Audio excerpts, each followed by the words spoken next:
Out of the night!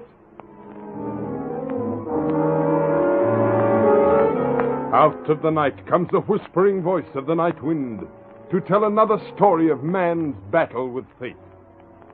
A true story tonight of a ghastly crime and its amazing sequel.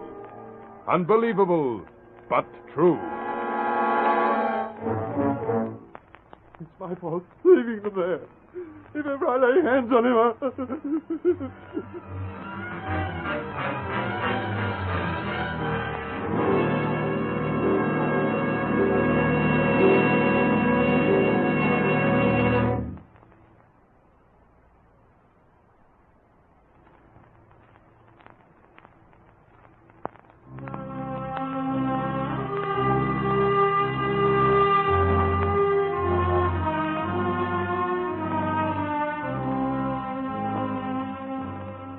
Bruce Rock is a small, prosperous town in the West Australian wheat belt. There in 1930 lived Mr. and Mrs. Jack Smith, a young couple with a year-old baby. They ran a small farm with one hired hand, a big, rather silent fellow in his early 20s, named Bill Halbert.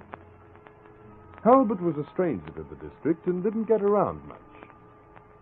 People used to wonder a lot about him, and whenever Jack Smith went to town, friends used to ask questions about his employees. He was down at the local pub one day, having come into town to pick up the mail, when he ran into one of his friends. Well, what's it to be? Oh, I'll have a pot, thanks, Righto. Charlie. 2 pots, Flora. How's that young hand of yours getting on, Jack? Albert, or whatever his name is. Oh, all right. Still as good a worker as when he started with you? Oh, well, yeah, I suppose he is. Funny thing is, he's getting a bit hard to handle. You can't say 2 words to him, but what he does is block. I thought you said he was a quiet sort of bloke. Oh, well, so he was at first, but just lately he's been getting a bit too big for his boots. He gives the liquor a bit of a lash on the quiet now and then, you know. Next day you've got to humour him like a kid or he flies into the most fearful rages. Yeah. How's the wife like that? Well, she's been getting the breeze up a bit lately. Can't say I blame her. I get a bit nervous myself sometimes. He's such a hulking big bloke. I wouldn't be in the race if he took a crack at me. Struth, that's no good. Why don't you get rid of him? Oh, it's not as bad as all that. He calms down pretty quick, and then he's as right as a bank. Besides, with labour scarce like it is and the harvest coming on, this is no time to be sacking anyone. Well, I wouldn't have a bloke like that hanging around my place for 5 minutes. Still, I suppose you know your own business best. Another drink. Oh, no, Charlie, this one's on me. Fill him up again, Flora, will you?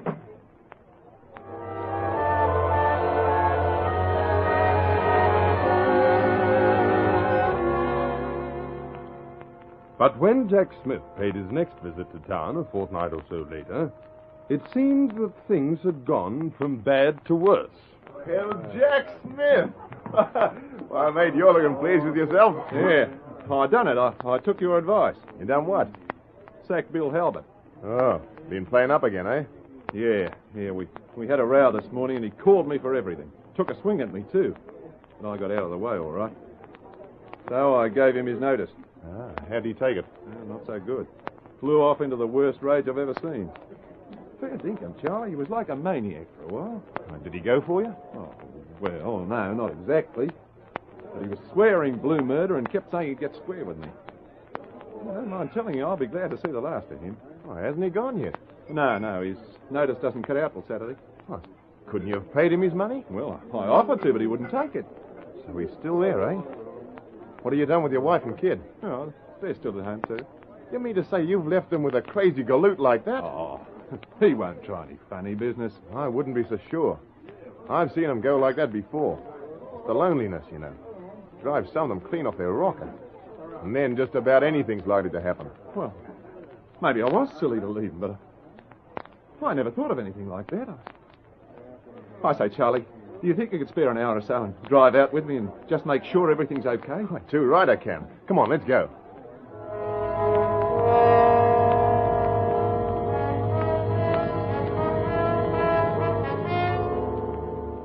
During the drive out, neither man was talkative.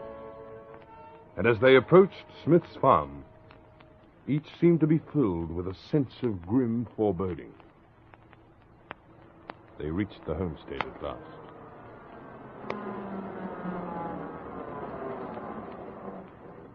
Say, that's odd. What is? Why, the wife always comes out on the veranda when she hears the car coming. Never misses. There's something wrong, Charlie. I can feel it.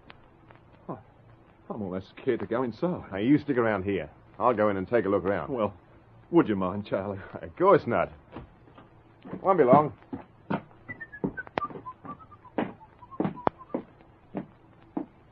Mrs. Smith? Are you there, Mrs. Smith? Charlie Stanner. Mrs. Smith? Are you...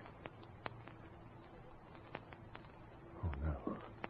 Oh, no. Charlie! Hey! What is it, Charlie? What's the matter? Listen, I don't think you'd better go inside, Jack. What's happened? It's something terrible. I can see by the look in your face. You've got to tell me. I must know.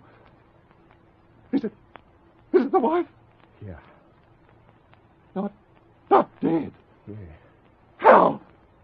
How? Answer me. She was murdered. With an axe, I think. The kid. What about the kid? Where is she? The kid, too. Oh. Listen, take it easy, Jack. Take it easy, will you, mate? It was Albert. I should have known. It's my fault leaving him there. If ever I lay my hands on him, Wait a minute, mate. There's nothing you can do to Bill Halbert. You mean? He's inside, too. Dead? Yeah. Strung himself up from a rafter. Jack. Hey, Jack, where you going? Inside! I gotta go inside! Don't be a fool, will you? Let go of me! Listen, you're not going in there, I tell you. You're coming straight back to town with me. Now, be quiet. We got to report to the police. It's the best way, Jack. It's not very pretty in there. The sight of it'd stick in your mind for a long time, mate. Yeah. I suppose you're right. Oh, come on. All right. Let's get started.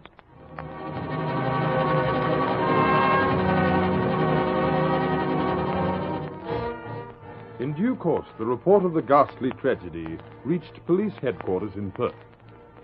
The commissioner sent for one of his most experienced men, Detective Charles Muller. Come in, Muller. There you are. Yes, sir. What is it, sir? I want you to take a trip up to a little place called Bruce Rock, Muller. Righto, sir. What's doing? Oh, just a straightforward case. Murder and suicide on a farm. You know the kind of thing. Hired hand goes berserk, kills farmer's wife and kid with an axe, then hangs himself. What was the motive? Well, it seems that the hired hand had been sacked that morning and threatened to get even. He certainly chose a drastic way of doing it. Has there been an inquest yet? No, it's scheduled for next Monday. All I want you to do is put in an appearance and formally tie up any legal loose ends that the local police might have overlooked. Okay, sir. I'll catch this evening's train.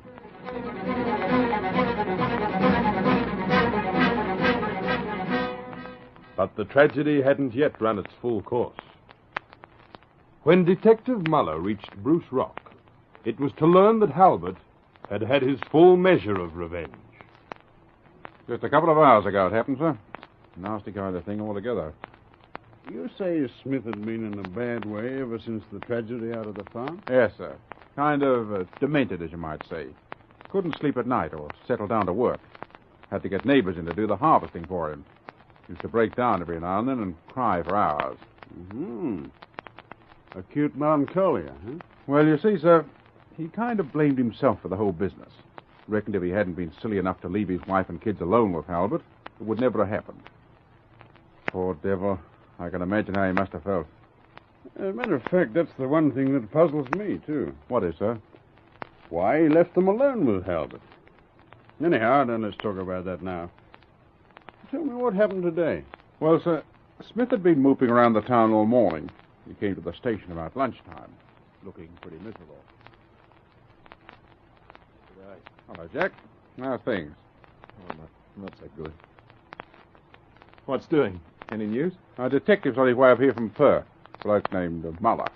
Pretty good man, they say. What's he coming for? Oh, he's just to fix up about the inquest.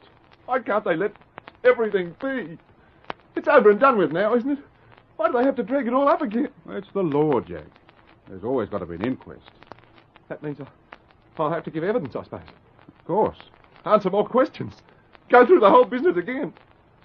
It's not fair. I shouldn't have to do it. Haven't I had to endure enough as it is? Now, Jack, there's no need to upset yourself. Questions. I can't stand any more of it, I tell you. It's driving me mad. Well, we're only doing our duty. Duty? Well, I won't get here. I won't see this fellow. He can talk till he's black in the face and I won't ask for a single thing. Well, there's no need to be like that. We all know how you feel, and we're sorry for you. I won't stand any more of it, I tell you. I won't stand it. You can go to the devil, the whole lot of you. What's the crazy devil up to? Where in the place is he going? When he's driving, he'll hit something. Hey, Smithy! Come back, you fool! Come back! No!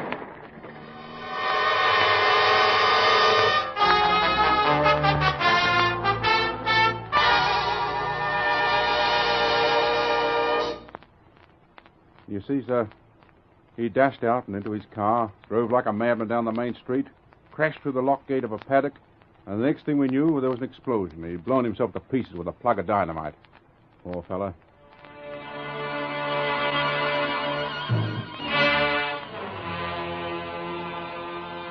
The whole case might have ended then and there, and certainly would have, had it not been for Detective Muller. A fortnight later, he was back in Perth, reporting to his chief. Well, you certainly took a long time to round off a clear-cut case, Muller. No, it's not quite as clear-cut as all that, sir. There are just one or two points I think you should know. Oh? What are they? Well, first, I checked in Halbert's hometown. Everyone agreed he was a shy, sober young man, completely placid-tempered. That doesn't prove anything. Oh. Secondly, I've learned that 3 months ago, Smith came to Perth on a visit and insured his wife for £2,000, with himself as beneficiary. Go on. And finally, sir, according to the pathologist's report, Albert was killed by strangulation at least 6 hours before Smith's wife and child were murdered. Good heavens. You mean to say... I mean to say, sir, that Smith deliberately spread a false report of Halbert's vicious temper and then killed all 3 of them.